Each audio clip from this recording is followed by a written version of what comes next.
And thank you to all of you that have come out this morning to help us celebrate our diversity celebration for the Reverend Dr. Martin Luther King, Jr.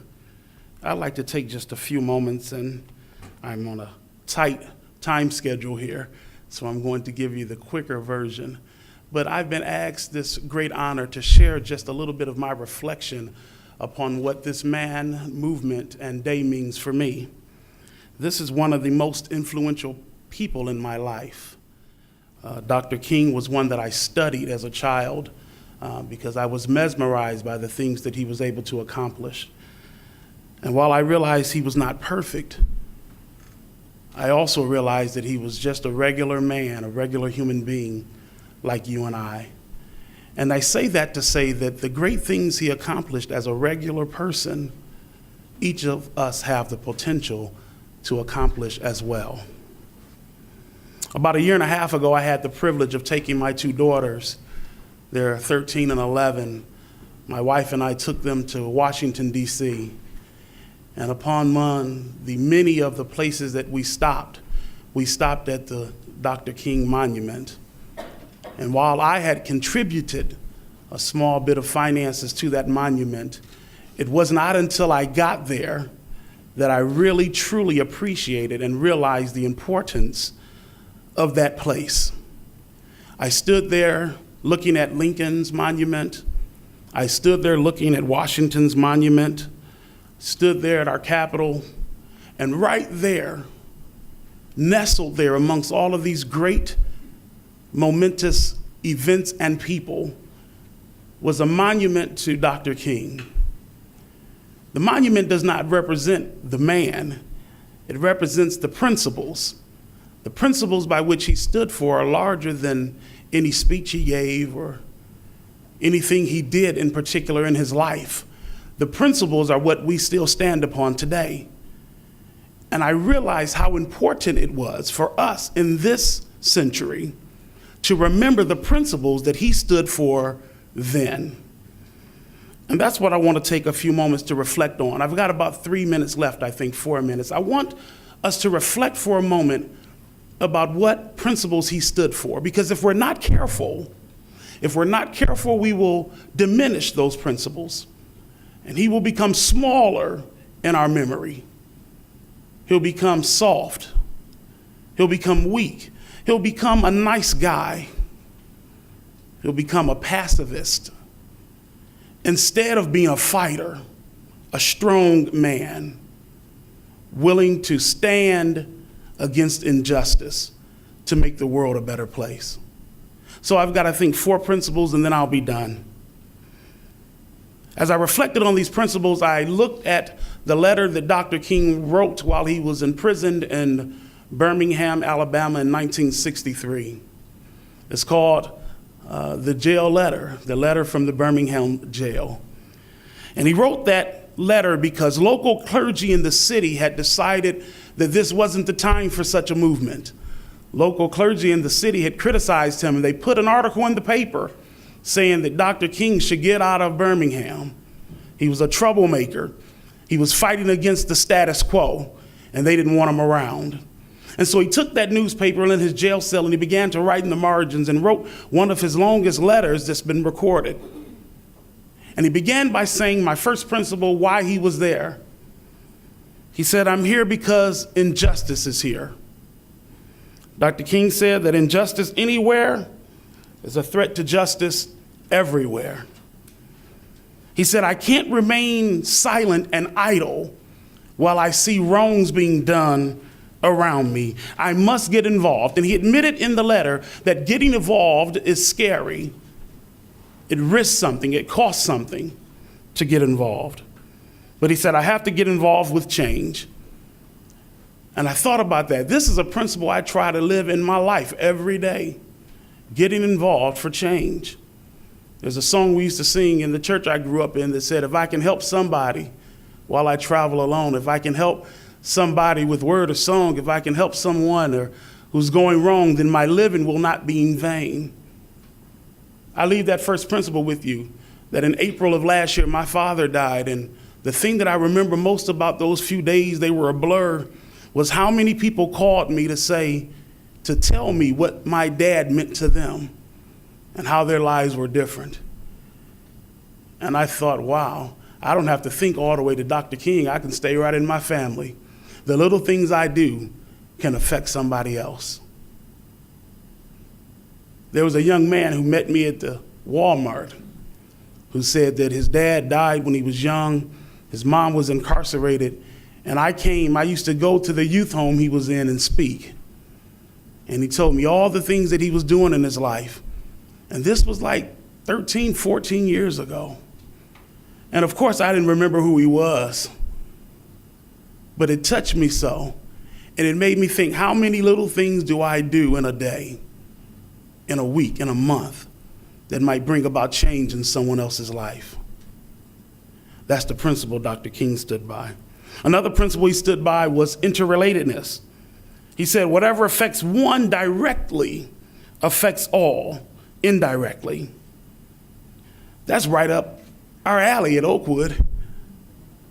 Our whole diversity principle, part of our credo, is that something inside of you can make me better, and something inside of me can make you better. And when we connect, when we come together, it may seem insignificant, but the rewards are great. Can I just leave with this last thought? This is what I want us to do. And I can do this in 60 seconds. If we could close our eyes and imagine a world where people didn't try to get over on other people, where people didn't try to advance their own cause at the expense of someone else, but that everyone truly tried to make their neighbor have a better day. What would that world look like? That's the world that Dr. King died for. He served his generation, and now we must serve ours. So my challenge today in 2014, as I go to my seat, is that world that you imagined just 15 seconds ago. You and I have the power to make it a reality. Let's go forth and bring the dream into reality. Thank you.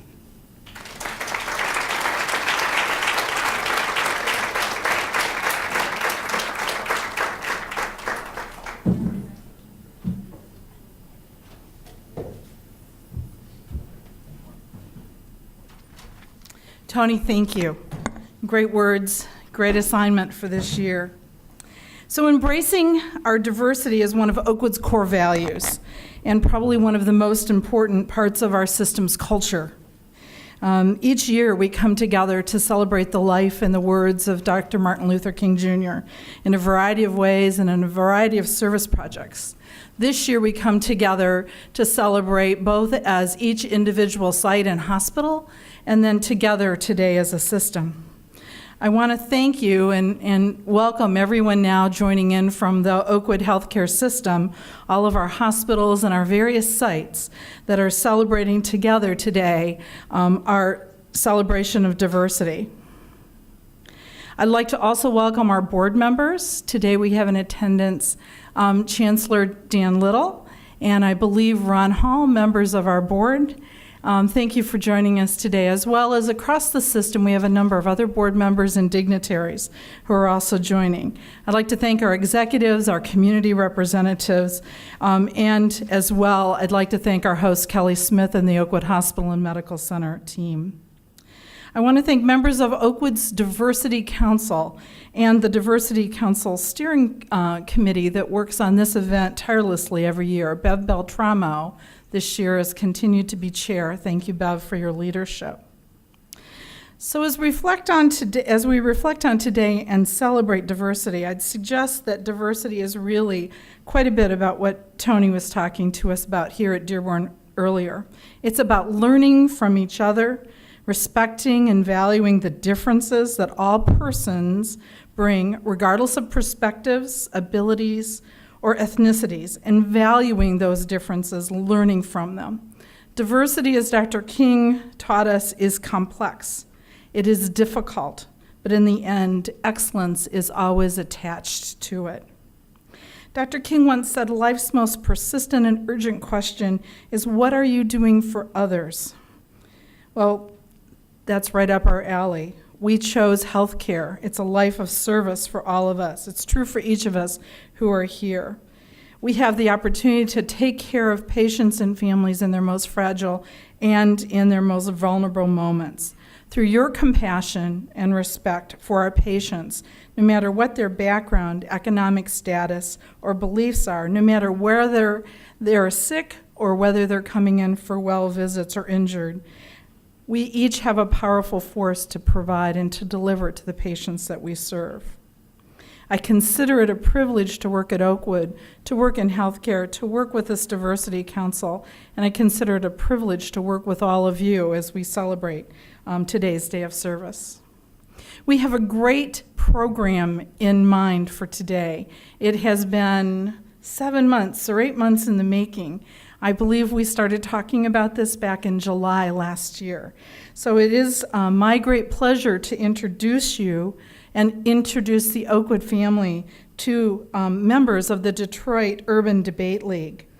Holly Rhesus Purcell is the executive director of the Detroit Urban Debate League and has worked with the league across the United States for 15 years. As a program officer for the National Association of Urban Debate Leagues, Holly has helped launch and rebuild leagues in Kansas City, Los Angeles, San Francisco, Oakland, Denver, and St. Louis. Now, I don't know if she's lived in all those areas. She'll have to tell us about that. Holly has spent the last 5 years as the executive director of the Detroit Urban Debate League, working closely with debate advocates to develop and grow debate programs in our local schools. She earned a master's degree in communication studies in 2006. Currently, she is pursuing her doctorate. She is committed to fostering debate programs because she believes that debate is a powerful and transformative tool that allows for self-discovery and world discovery simultaneously. Holly is married to her soulmate, Richard Purcell. That happened earlier last year, right? And she lives in Royal Oak with 2 dogs, Ozzy and Mojo. They also are reluctant hosts, evidently, to a few other furry creatures who have burrowed into the garage at their home to escape the always changing Michigan weather. So with that, please welcome Holly and the Detroit Urban Debate League. Thank you.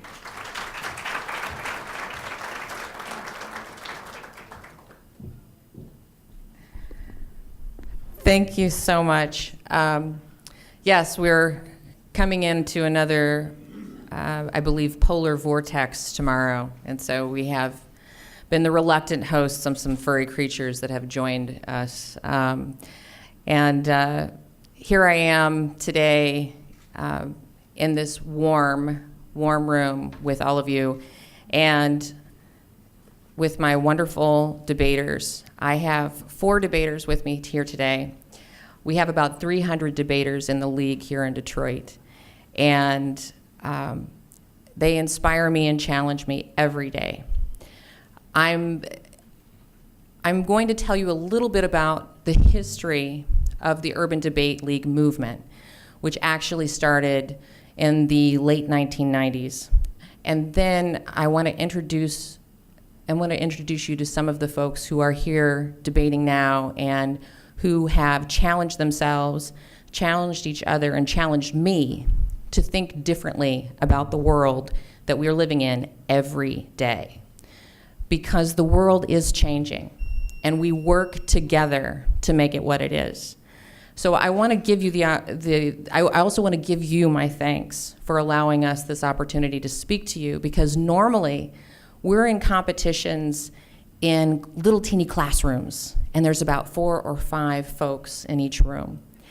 And the opportunity to speak to a large number of people who haven't really experienced policy debate in all of its forms is truly great for us. It's a wonderful privilege. So what we're going to do, and actually I'd like for my debaters to come on up here now and kind of warm up the stage and get used to seeing your friendly faces, because we're all friends here.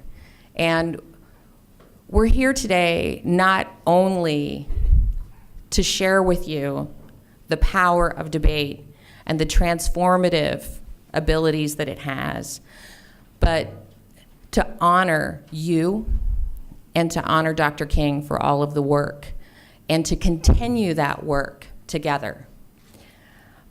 So, on to the history of the Urban Debate League. In the late 1990s, urban debate leagues sprung up across the United States.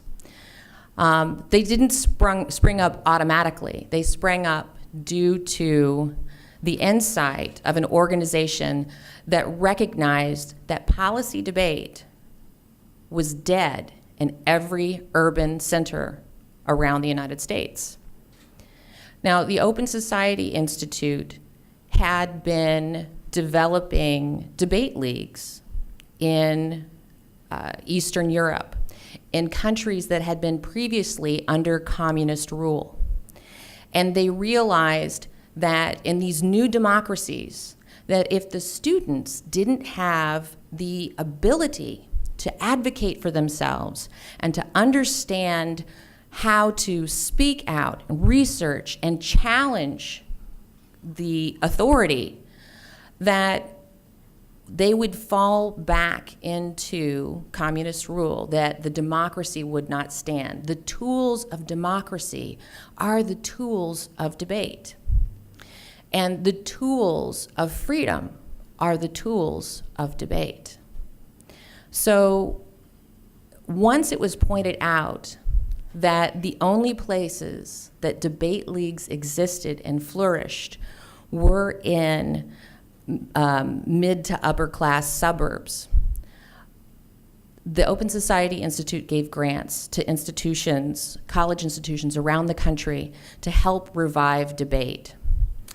And that is what essentially planted the resurgence of debate within Detroit and in cities across the country. And that has been my own passion, because I have seen students discover their own brilliance. And that, watching that light, when someone realizes that not only do they have the ability to say no, to say yes, but to do the research and explain why and advocate for themselves, and then they see their ideas make changes. It is absolutely the most amazing thing you will ever experience. The young people that are with us here today, instead of doing a debate for you, are going to take segments of debate in turn and describe for you different parts of the debate process, and what debate has done for them personally. And they're also going to be explaining and going into depth about how debate and the goals of the Urban Debate League correlate with the goals of the civil rights movement and with the vision of Dr. King. So once we are done with that, we will open it up for some Q&A, because I'm sure once you hear what these young people have to say, you're going to want to ask some questions. So thank you. And with that, I will first introduce Marnice Henry. She is from Plymouth Prep Educational Center. Her nickname is the Terminator. And when you listen to Marnice speak, you might have an idea as to why. She tends to get to her opponent's arguments and break them down so quickly that they're left standing there with nothing to say. So, with no further ado, Marnice Henry.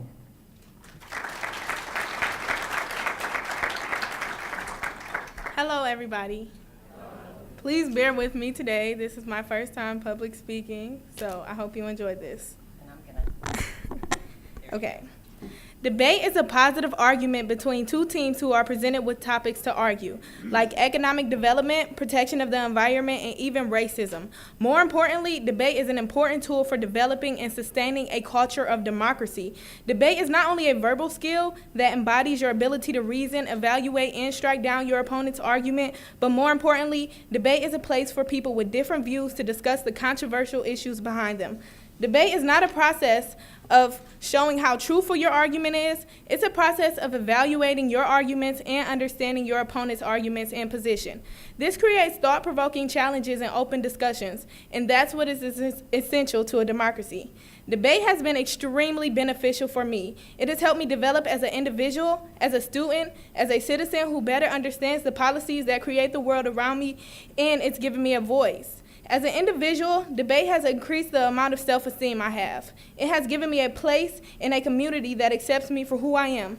When I'm debating, I win and I lose, but I've always been afraid of failure, and debate has taught me to face my fears and learn from my failures so I can come back and conquer, or should I say terminate.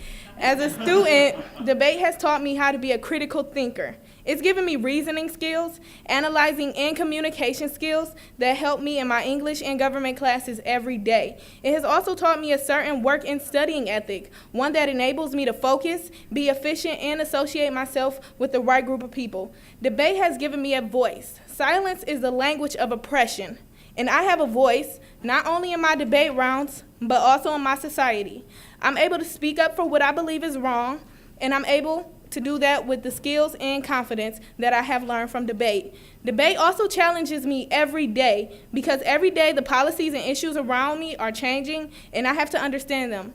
Also because I'm having a battle of the brains argument with my opponent and I have to terminate.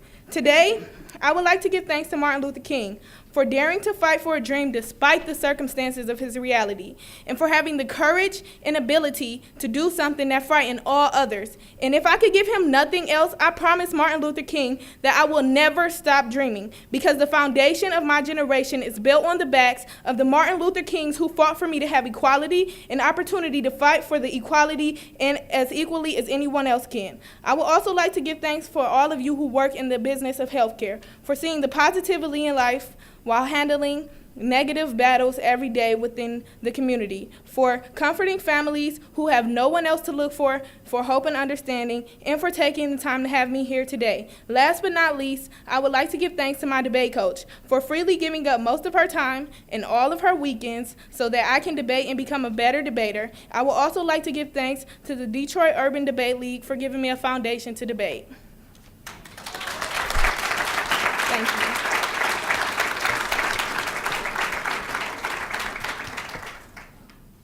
Marnie, stay here for a second.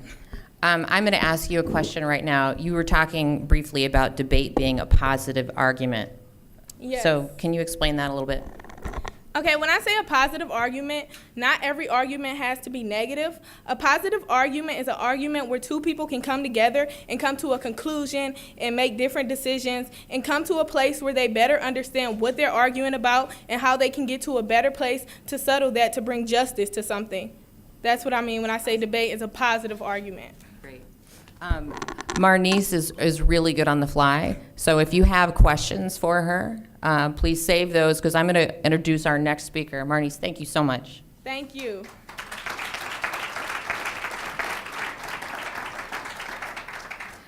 Our next speaker is Jordan Branch. He's from Detroit Community High School. Jordan has the reputation of being the funny guy. And one of the things I like about Jordan, not only is he incredibly competitive, and he always has wonderful, intelligent things to say, but he also says them in a way that makes you smile, or at least most of the time, unless you're the brunt of the joke. So Jordan Branch is, as I said, a national competitor, and I'm not sure what his nickname is because he has a lot of them, but I think most of all, we'd call him our friend. Jordan, come on up.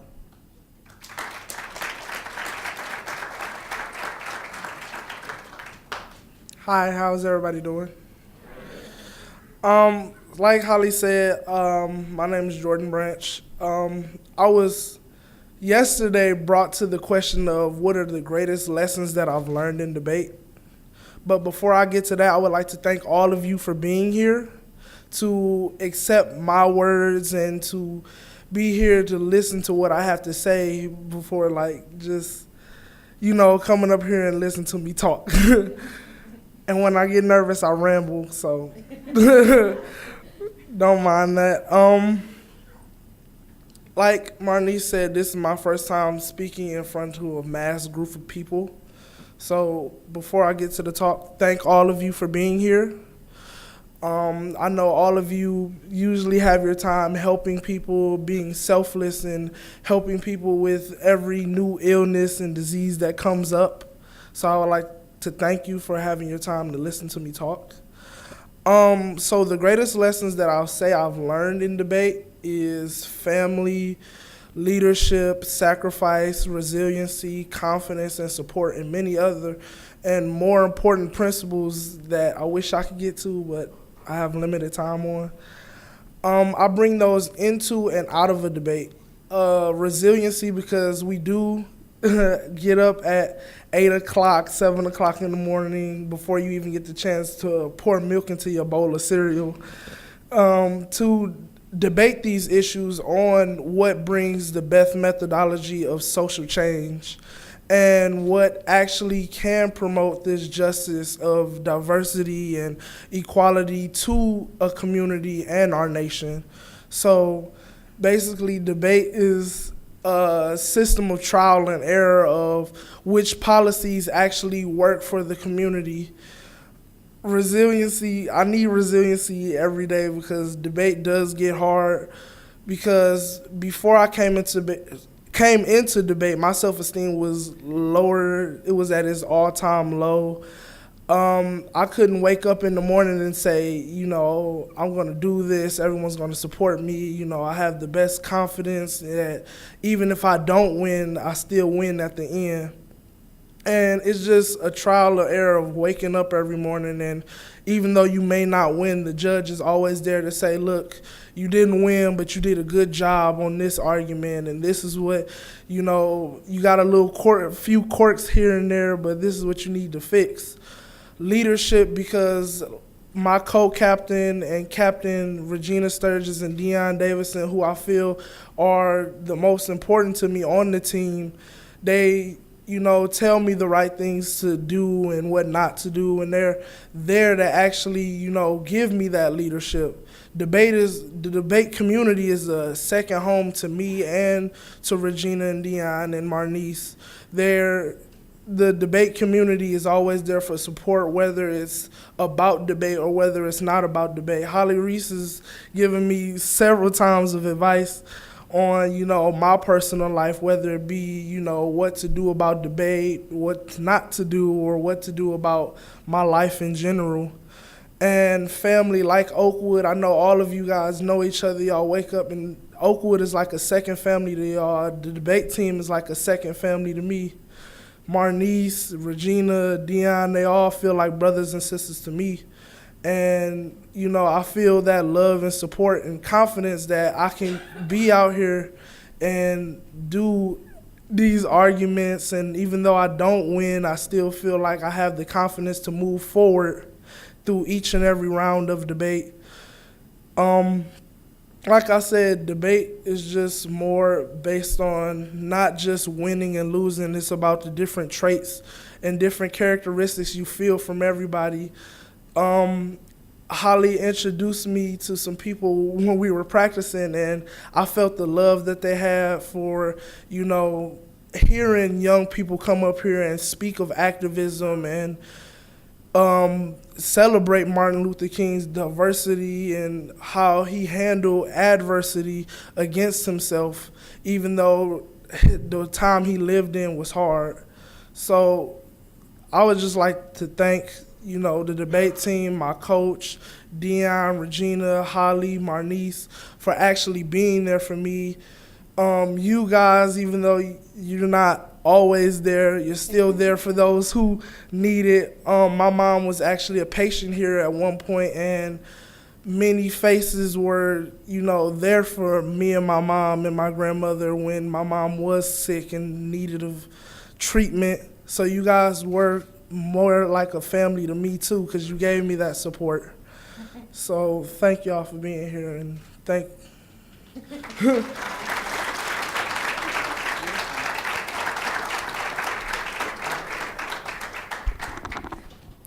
Thank you, Jordan. The students each had different questions that they were thinking about, and Regina was asked to compare the work of Martin Luther King and Malcolm X and determine which activist kind of was more closely aligned with debate. Regina, it should be known, has been offered a full scholarship to Yale, and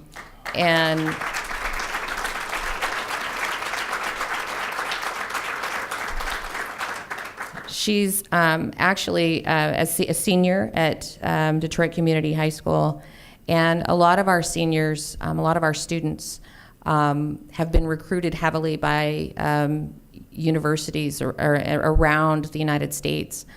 But it looks to me that Regina and her partner Dion, who you'll hear from us a little bit later, are actually going to accept debate scholarships at Wayne. And the reason and of course, maybe I shouldn't have said that. But they are very much committed to their community and the family that Jordan was talking about, and their commitment to not just making a change in the world, but to making a change right here in Detroit is incredible. So with no further ado, I would like to introduce Miss Regina Sturgis, who is a fantastic debater.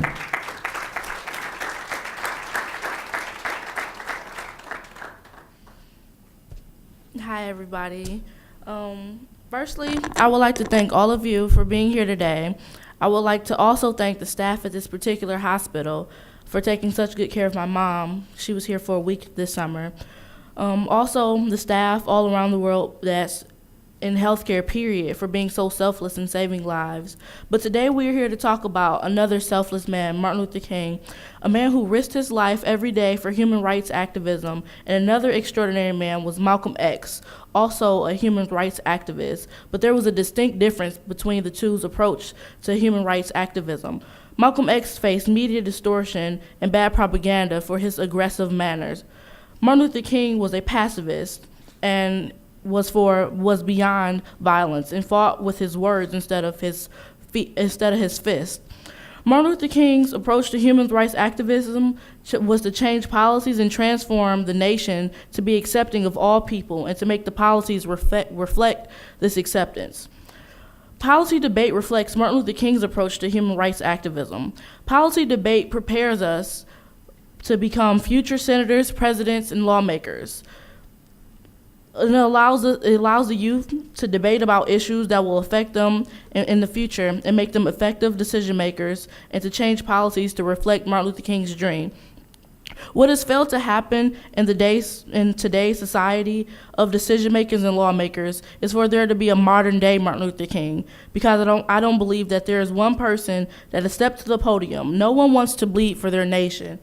No one wants to go through the struggles of Malcolm X and the Black Liberation Army and the Black Panthers and the Liberation Army. This is now a pressing time for consciousness and for activism, but no one has stood out amongst the crowd like Martin Luther King. No one else has been an activist and transcended violence in disregard to their first reactions like Martin Luther King being selfless for their nation. We need a modern day Martin Luther King right now, and policy debate will prepare us to do just that. Yeah.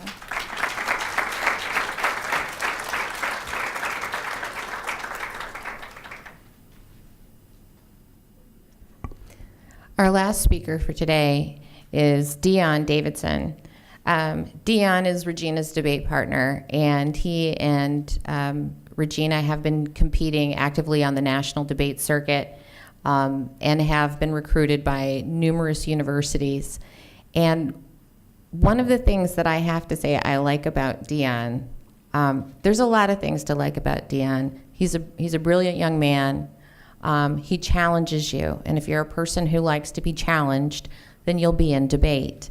And if you're a person who likes to be challenged, then you'll be friends with Dion.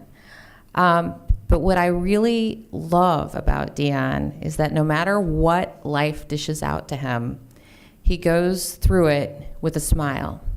He's one of the most positive and optimistic people I've met, and it's truly a pleasure to work with him and know him. So, with no further ado, Dion Davidson.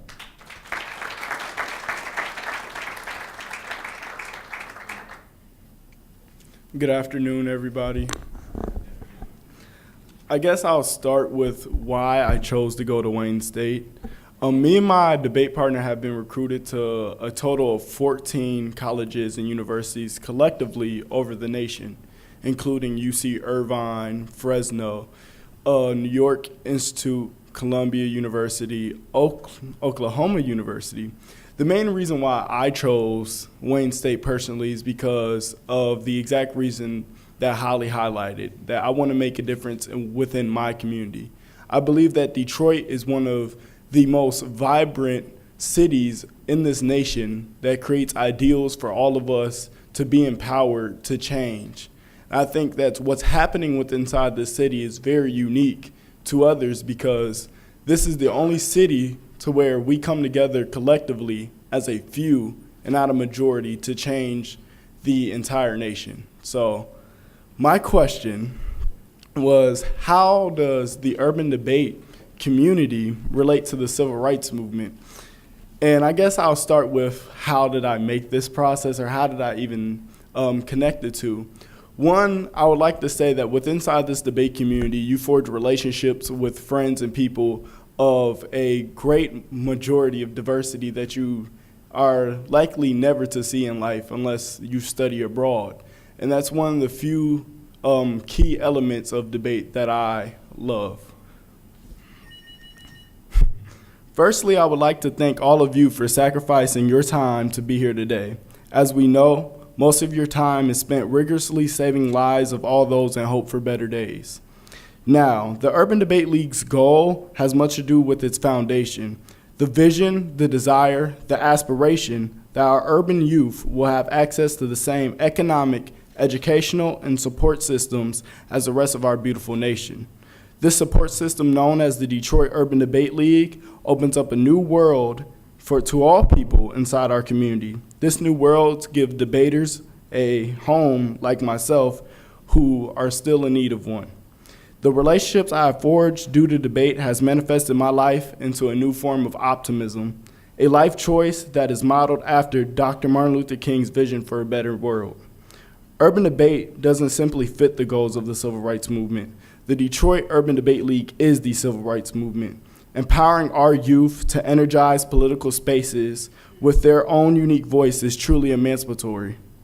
We fight in every classroom, at every podium, with every voice, for social issues that mean as much to us as the world. Urban debate embodies Dr. King's vision of a world as democratic as ours. Urban debate isn't the sole forward of the civil rights movement, but all of you who fight for life and who fight to save the lives of those who dream that we can aspire as the urban youth to make our dreams a reality. Now, lastly, I would like to thank some of these people who I met with inside the debate community. First, my debate partner, Regina Sturgis, who's on the panel with us today. She challenges me to become the man that will reach great heights. Second, my personal friend that I met prior to the debate, Jordan Branch, who is also on the panel this afternoon, who motivates me that all of us can change the world as long as we show dedication and love. Finally, I would like to thank my debate coach, Bernard Harris. No speech can express the meaning of these individuals mean to me. Mr. Harris has shown me the true meaning of devotion, love, and sacrifice. This is my modern-day Dr. King, who instills lessons engraved in my mind that gives me the tools to reach the dreams that I aspire to achieve. Dr. King and Mr. Harris are the men that I aspire to become. Thank you.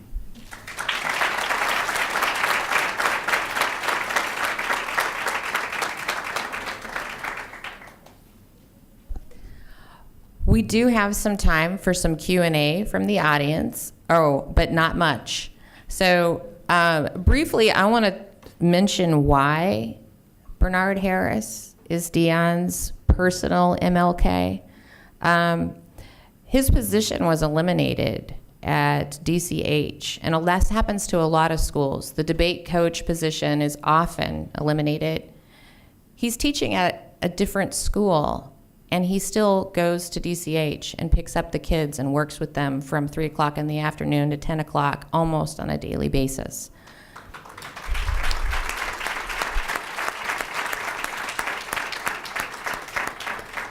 Right now, the Urban Debate League is in 15 schools in the Detroit metro area, and we have 15 schools on the waiting list. Our goal is to pile together enough resources, both educationally and to find individuals like Mr. Harris who give of themselves and give of their time and are willing to make that kind of commitment. So it takes a special kind of a heart in order to do that kind of work. And so that's why it takes time for us to grow. but we are growing and will continue. And one of the things I was thinking about, and I think this is, I should probably let time for one question because there's going to be an amazing question out there. But the fact that you are in careers of service, and no matter who comes to your hospital, they could be, Martin Luther King or Gandhi, or they could be somebody that you really don't like. You commit to serving them and helping them, and that is what our students do. Our students engage in creative thought and learn and listen to those ideas, no matter whether or not they agree or disagree. They learn to listen. And a very wise woman told me that the letters in listen are the same letters in silent. So with that, I want you to think about being silent within yourself, listening to what's driving you. Thank you for being silent so that you could listen to our youth. And thank you for having us here and making us a part of your family today. Thank you.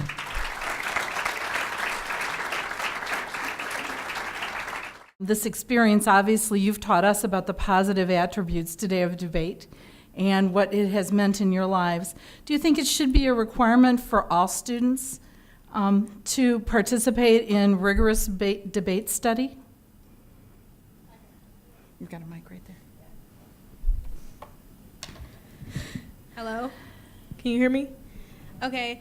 Honestly, I don't think all students should have to participate in debate, but honestly, I don't think all students should have to participate in debate, but I think all students should find something that basically lets them experience creativity, that lets them argue, that lets them voice their opinions, that lets them fight and advocate for whatever they want to fight and advocate for. Whether it be you drawing a picture of Martin Luther King, or whether it be you coming up here and speaking about Martin Luther King, singing about him, or saying one of his speeches, anything that basically inspires you and brings a voice out of you, you should participate in. It doesn't necessarily have to be a debate.